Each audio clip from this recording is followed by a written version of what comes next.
Magandang araw mga ka-reels. Kagabi nga ay nag-umpisa ako mag-travel mula Bangkok hanggang dito sa Ubon Ratchathani. Alam nyo ba na noong Thursday nag-umpisa ang tension between Cambodia and Thailand? Hesitant talaga ako na pumunta kasi delikado nga. Ayun sa balita, may mga nasawib. Ang pupuntahan ko ay ang lalawigang Ubon Ratchathani kung saan nasa pagitan ito ng Cambodia at ng Thailand. May mga kaibigan ako, mga co-teachers ko na concern sa akin na wag daw akong tutuloy kasi mapanganib nga dahil nga kasagsagan pa ng tensyon sa pagitan nga ng Cambodia at ng Thailand dahil nga sa missile strike.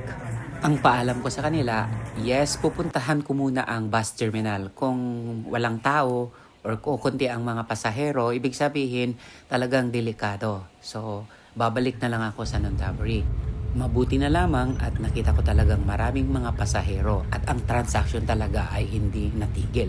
So meaning to say, tuloy ako dahil safe naman sa aking naobserbahan. Tuloy ang ating biyahe at umabot nga ng halos 10 oras na nakaupo ako dito sa bus.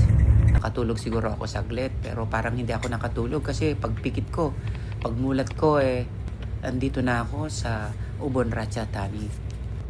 Pakiramdam ko ay nasa Pilipinas ako kasi umuulan-ulan, makulimlim ang panahon at talagang malamig ang klima dito sa Ubon Ratchathani.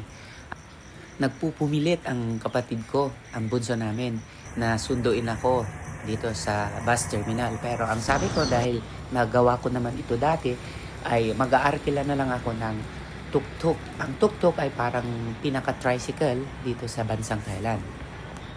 Kapansin-pansin talaga guys dito sa lugar nila na walang namumuong tensyon. Tahimik, payapa tulad ng aking mga napansin ng mga unang dalaw ko dito sa probinsya na to. Maayos talaga dito, malinis, walang gulo, walang sinyales na may mangyayaring gulo. Kanilang baryo. Ubon Ratchathani. Yan, umuulan din, oh. Parang Pilipinas, umuulan-ulan dito. Yes, Besh! I'm here already! Diba? Umuulan, parang Pilipinas. At yung may madala ko, oh.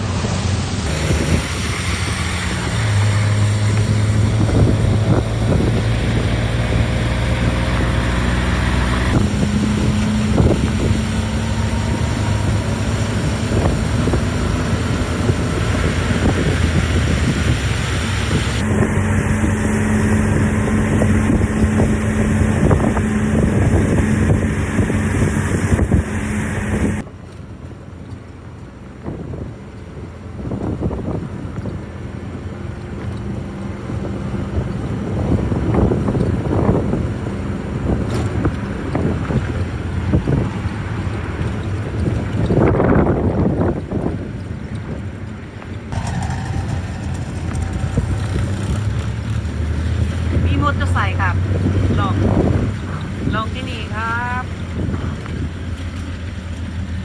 Here. Finally, ay narating ko na ang dapat kong paroroonan. Super safe and sound akong nakarating dito. Maraming salamat, Lord. Ang vlog na ito ay para na rin sa lahat ng mga Pilipino na may kapamilya dito sa Thailand, nagtatrabaho dito sa Thailand. Gusto kong iparating sa inyo na ligtas po kaming mga Pilipino. Kayo po ay mag-ingat sa mga unos. Si Christopher, your OFW Guru Thailand.